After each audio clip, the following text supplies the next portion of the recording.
We are stepping back over 2,500 years to a time of profound turbulence.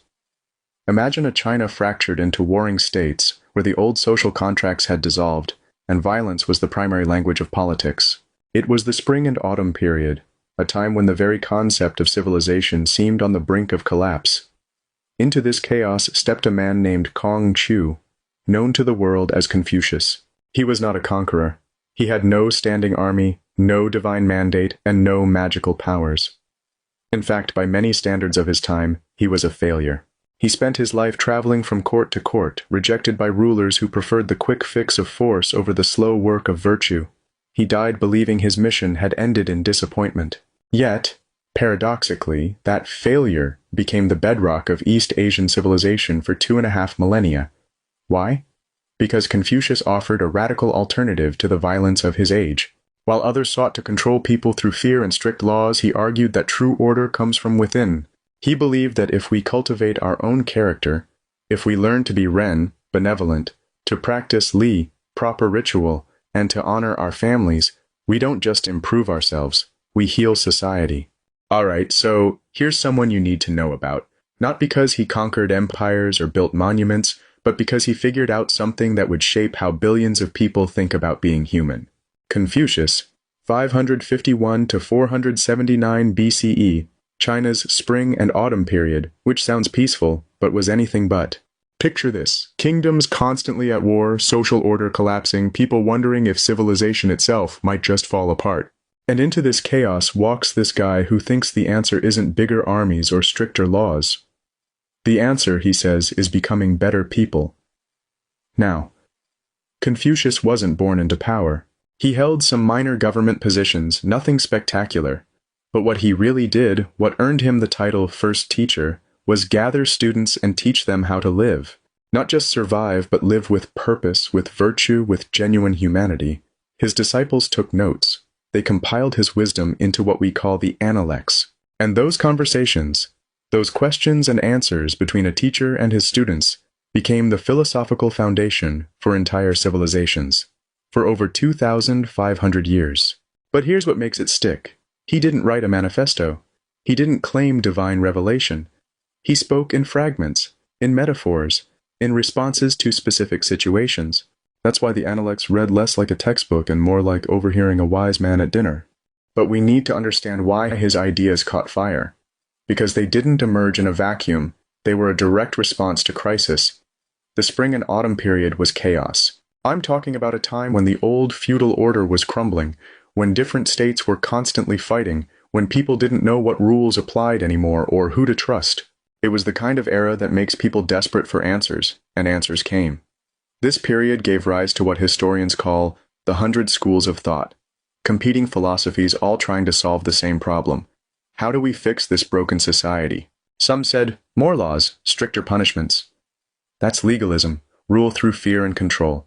Others said, forget society, return to nature. That's Taoism, step back from the artificial complexity of civilization. Still others offered military strategies, logical systems, different paths to order. But here's what makes Confucius different, what makes his approach remarkable. He didn't want to control people through fear or abandon society altogether. He wanted to transform people from the inside out.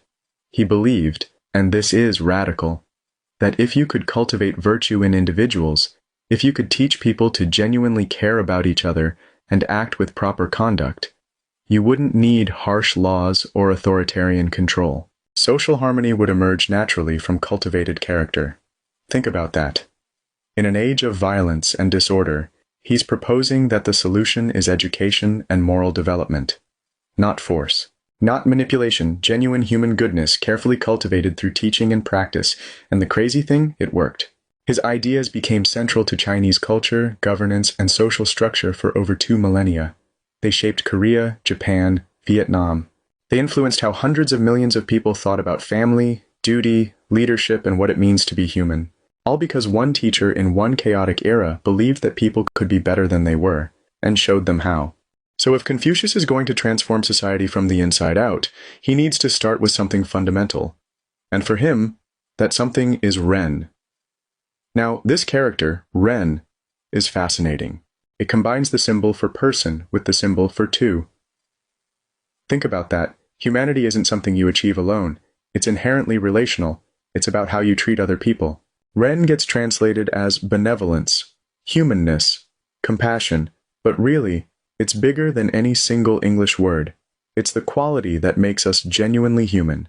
Not just biologically human, but morally human. It's that deep capacity for empathy, for putting yourself in someone else's position and actually caring about their well-being. Here's what Confucius says about it. A man of Ren wishes to establish his own character and also helps others to be prominent. You catch that? It's not just about being a good person yourself. True Ren means you want others to flourish too. You're not competing for moral superiority. You're lifting others up as you rise. This is the supreme virtue in Confucian thought. Everything else flows from this. Because without genuine compassion, without that fundamental concern for others, all your rituals become empty gestures. All your proper behavior becomes performance.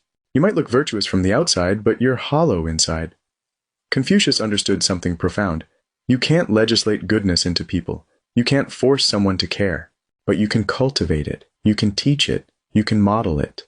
And when Ren takes root in someone's character, everything else follows naturally. That's why he called it the foundation of morality. Without Ren, you're just going through the motions. With it, you become fully human. But, and here's where Confucius gets really interesting, Ren by itself isn't enough. You need structure. You need form. You need Li. Li is usually translated as ritual or propriety, but that makes it sound stuffy and formal. What Confucius means is much more dynamic. Li is the entire framework of proper conduct.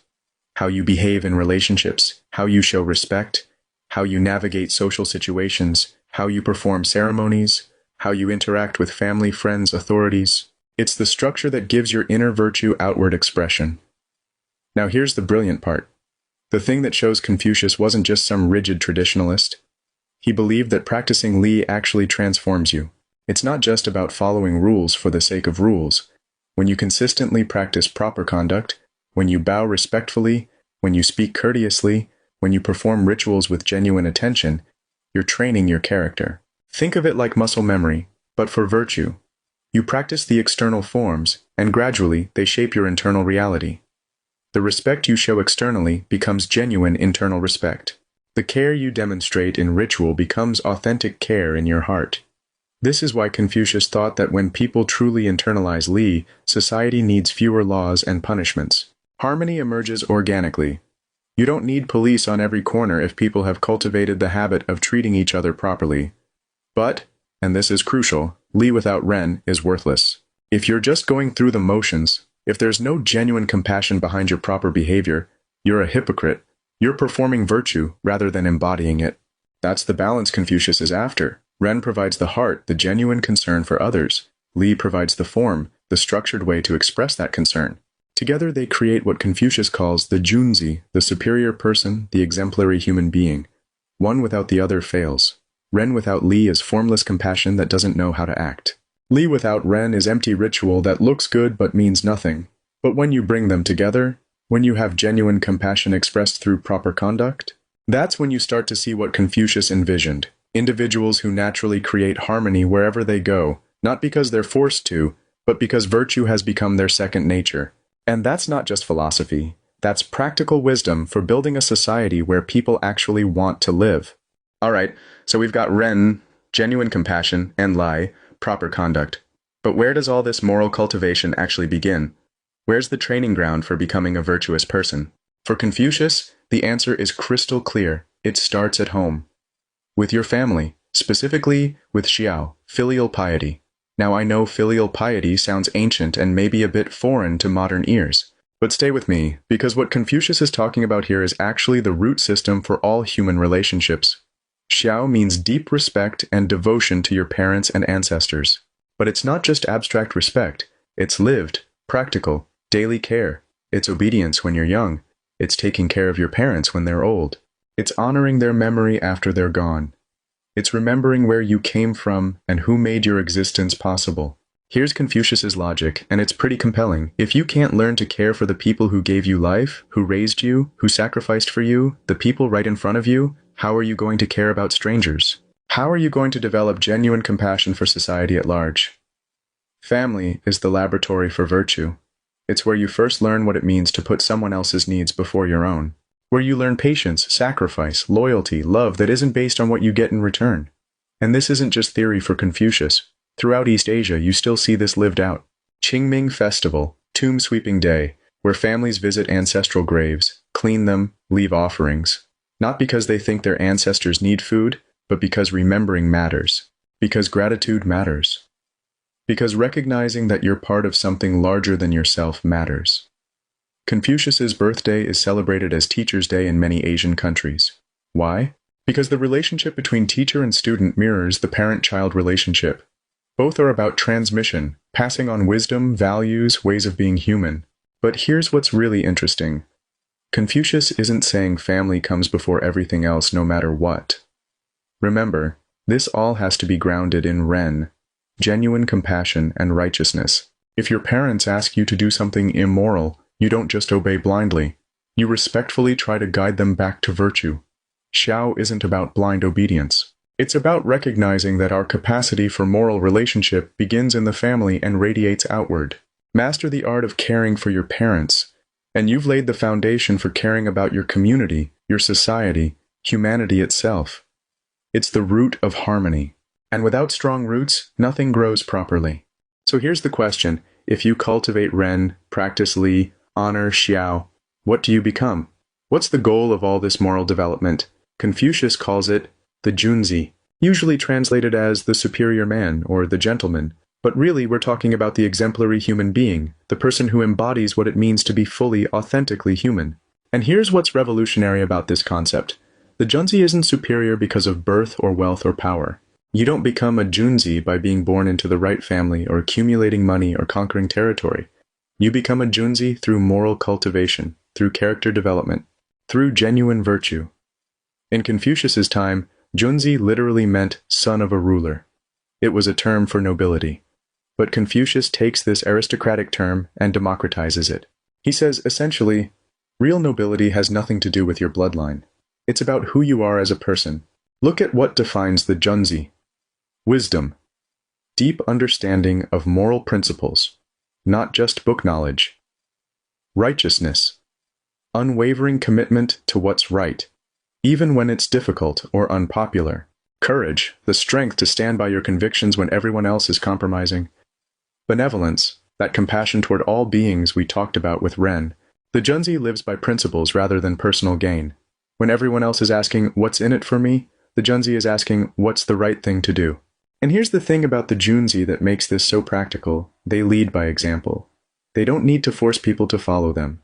Their character is so compelling, their integrity so obvious that people naturally want to emulate them. Confucius says the Junzi is like the wind, and ordinary people are like grass. When the wind blows, the grass bends. Not because it's forced to, but because that's the natural response to a powerful force. That's moral leadership. That's the kind of influence that doesn't require armies or police states or propaganda. It's the influence that comes from being genuinely good and letting that goodness speak for itself. Now contrast this with the Xiaoren, the small person, the petty person. The Xiaoren is driven by profit, by self-interest, by what looks good rather than what is good. The Xiaoren follows the crowd, bends with whatever pressure is strongest at the moment, has no internal compass. We've all met both types, right? The person whose integrity is unshakable versus the person who changes positions based on what's convenient. The person who inspires you to be better versus the person who brings out your worst impulses. Confucius isn't naive about this. He knows becoming a Junzi is hard work. It requires constant self-examination, constant effort to align your actions with your principles, constant practice of virtue until it becomes natural. But that's the goal. That's what all this philosophy is aiming at. Creating people who don't need to be controlled because they've learned to govern themselves. People who create harmony naturally because virtue has become their character. And when you have enough Junzi in society, people of genuine moral character in positions of influence, that's when you get the kind of social harmony Confucius envisioned. Not imposed from above, but emerging naturally from the bottom up. That's the vision. That's what we're building toward with all these concepts we've been exploring. Okay, so we've got these principles, Ren, Li, Xiao, and we've got this ideal of the Junzi. But how does this actually work in practice? How do you organize a society around virtue? Confucius gives us a blueprint. 5 fundamental relationships that, when properly maintained, create social harmony. And what's fascinating is how specific he gets about each one. First, father and son. This is the prototype, the original relationship that teaches us everything else. It's loving and reverential. The parent provides care, guidance, wisdom. The child offers respect, obedience, gratitude. Notice it goes both ways. The parent has responsibilities too. You can't just demand respect. You have to earn it through genuine care. Second, elder and younger brother. Gentle and respectful. The older sibling guides with kindness, not tyranny. The younger follows with deference, not resentment. It's about learning hierarchy that isn't oppressive, where authority comes with the responsibility to nurture. Third, husband and wife. Good and listening. Now, we have to acknowledge this gets complicated in modern contexts. Confucius was working within a patriarchal society, no question. But the core principle, mutual respect, harmony through understanding, partnership rather than domination, that transcends the historical limitations. Fourth, older and younger friend, considerate and deferential. Even in friendship, there's recognition that wisdom comes with experience, but it's balanced. The older friend doesn't lord it over the younger. The younger doesn't dismiss the older's insights. It's friendship elevated by mutual learning. Fifth, ruler and subject, benevolent and loyal. And this one's crucial because it shows Confucius wasn't just about obedience to authority. The ruler has the first responsibility to govern with virtue, to care for the people. Only then does the subject owe loyalty. It's a contract, not a one-way street. Here's what's brilliant about this framework. Every relationship has reciprocal duties. It's never just obey your superiors. It's always those with authority must earn respect through virtue, and those who receive care must respond with gratitude and loyalty. And notice how they nest inside each other.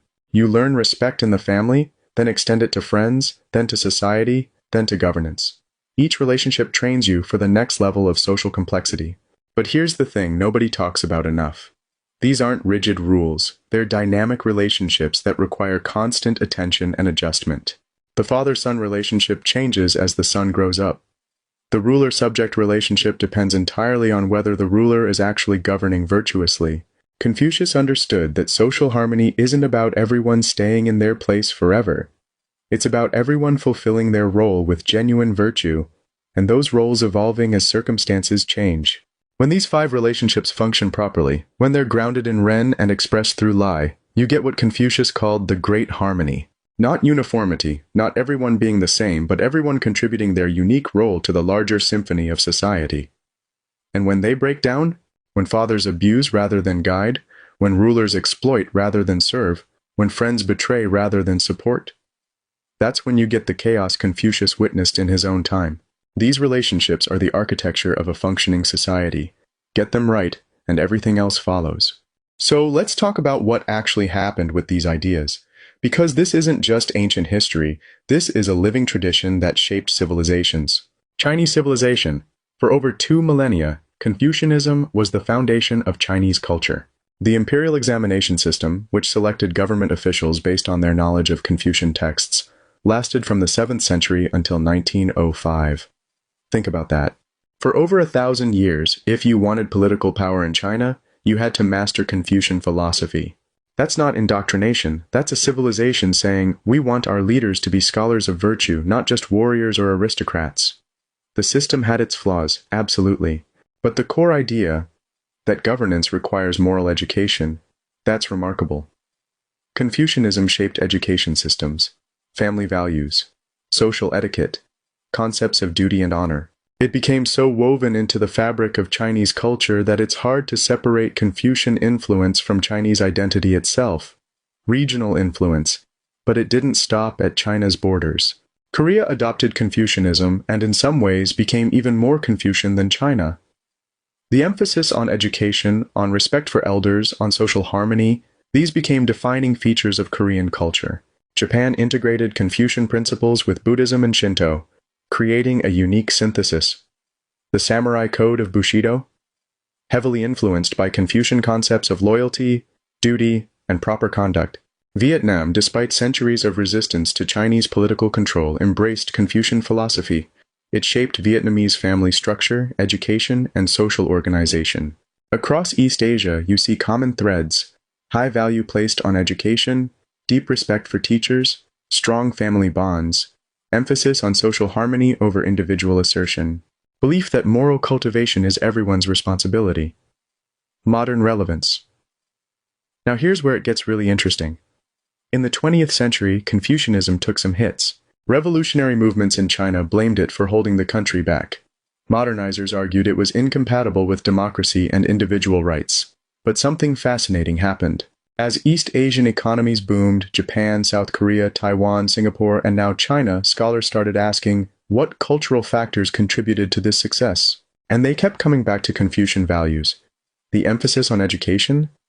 That creates highly skilled workforces. The focus on social harmony? That facilitates cooperation and long-term planning. The respect for authority balanced with expectation of virtuous leadership? That can create stable, effective governance when it works properly. Today, Confucius Institutes operate in over 500 locations worldwide, teaching Chinese language and culture. Confucius's birthday is celebrated as Teacher's Day across Asia. His ideas inform contemporary discussions about business ethics, political philosophy, education reform, and community building. And here's what's remarkable. These aren't just Asian conversations anymore.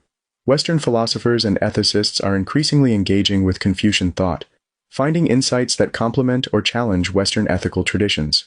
The emphasis on relationships over individual autonomy?